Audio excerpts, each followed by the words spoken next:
Kalau anda seorang content creator, video editor ataupun developer, dengar betul-betul, Asus baru saja umumkan 3 produk yang mungkin akan ubah cara anda bekerja sepenuhnya. ProArt P16, ProArt P14 dan juga ProArt Mini PC. 3 produk berbeza, satu ekosistem yang sama, dikuasakan oleh Nvidia RTX Spark dan ini bukan laptop biasa. Ini adalah Windows PC pertama dalam dunia yang dibina khusus untuk AI Personal Agent. Saya Mike daripada Fantografi dan dalam video ini kita akan bincangkan apa yang anda perlu tahu sebelum produk ni sampai ke Malaysia dalam Q3 2026. Pertama sekali, rupa. Asus ProArt Series selalu ada identiti yang kuat dan juga 2026 ni mereka kekalkan estetika creator yang premium tu. Ada 2 pilihan warna, Neo White, warna baru yang fresh dan juga minimalis, dan juga Nano Black, klasik, serius dan juga professional. P16 tu adalah laptop 16 inci sesuai untuk anda yang nak skrin besar waktu kerja.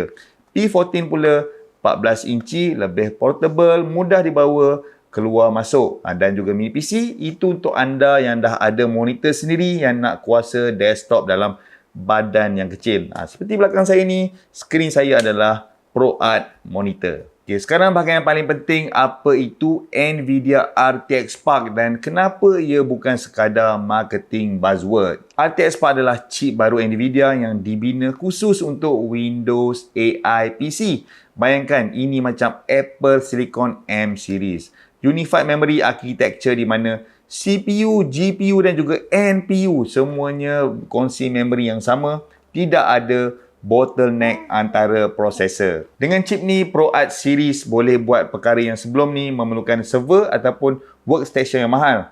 Render scene 3D size 90GB lebih. Generate video 4K menggunakan AI dan juga yang paling impresif, boleh run AI model dengan 120 bilion parameters terus daripada laptop.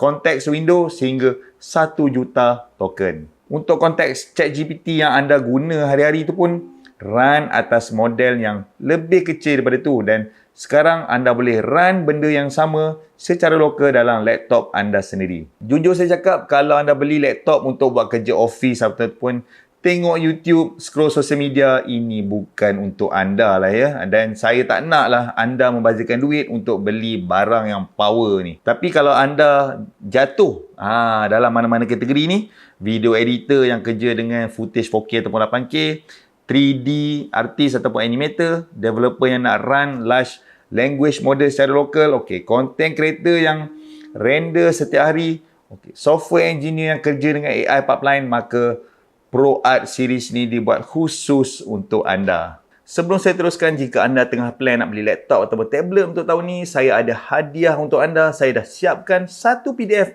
checklist yang percuma. Checklist beli laptop dan juga tablet budget pada tahun 2026. Lebih 8 bahagian termasuk Mythbuster, panduan spek dan juga tips beli online yang ramai tak tahu. Saya berikan secara percuma, caranya mudah. Link ada dalam description. Dekat bawah ni, sign up je newsletter saya, terus dapat dalam email anda. Dan yang menarik, dengan 3 pilihan ni, anda boleh pilih mengikut workflow anda sendiri. Kerja dari office dengan monitor yang besar, ambillah mini PC. Kerja daripada studio, P16 sesuai. Kerja travel, kafe ke kafe, P14 adalah jawapan anda. Harga dan juga konfigurasi spesifik untuk Malaysia market ni masih belum diumumkan. Asus kata akan keluar dalam masa Q3 2026. Kemungkinan sekitar Julai sehingga September. Saya akan update dalam video follow up bila harga dah confirm. Soalan besar yang tertanya kita ni, adakah berbaloi ni? Sejujurnya untuk menjawab soalan tu dengan tepat, kita kena tunggu harga pasaran Malaysia akan keluar nanti. Tapi saya boleh bagi konteks, laptop creator Malaysia sekarang yang ada GPU dedicated dan juga RAM yang tinggi dah start daripada RM4,000 ke atas. Kalau RTX Spark deliver apa yang Nvidia janji, ini boleh menjadi game changer.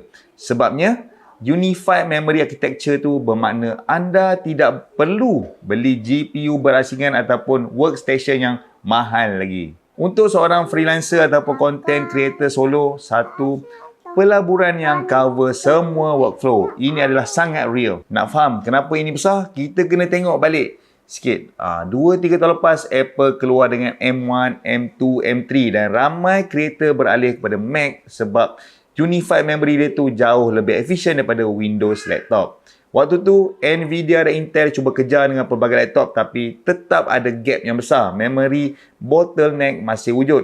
Power efficiency masih lemah berbanding Apple Silicon. RTX Spark adalah jawapan Windows kepada cabaran tu. Bukan sekadar GPU yang lebih laju, tapi reka bentuk semula daripada bawah untuk AI dan juga creator workflow.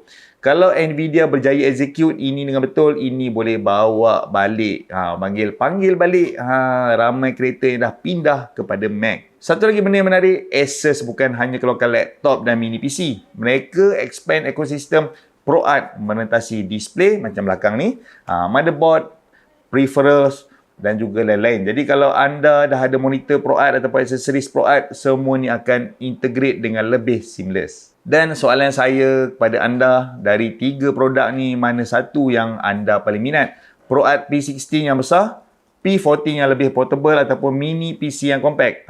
Tulis dalam komen sebab saya nak tahu mana satu yang paling ramai peminat untuk video review yang penuh nanti. Itu saja hari ini 3 produk baru Asus ProArt yang bakal tiba di Malaysia pada kuartal 3 2026. Okey, saya Mike, dan kalau video ini dapat memberi manfaat kepada anda, tekan subscribe dan juga loceng notification supaya anda boleh jadi orang yang pertama tahu bila harga Malaysia nanti dah keluar. Jumpa saya dalam video seterusnya. Assalamualaikum.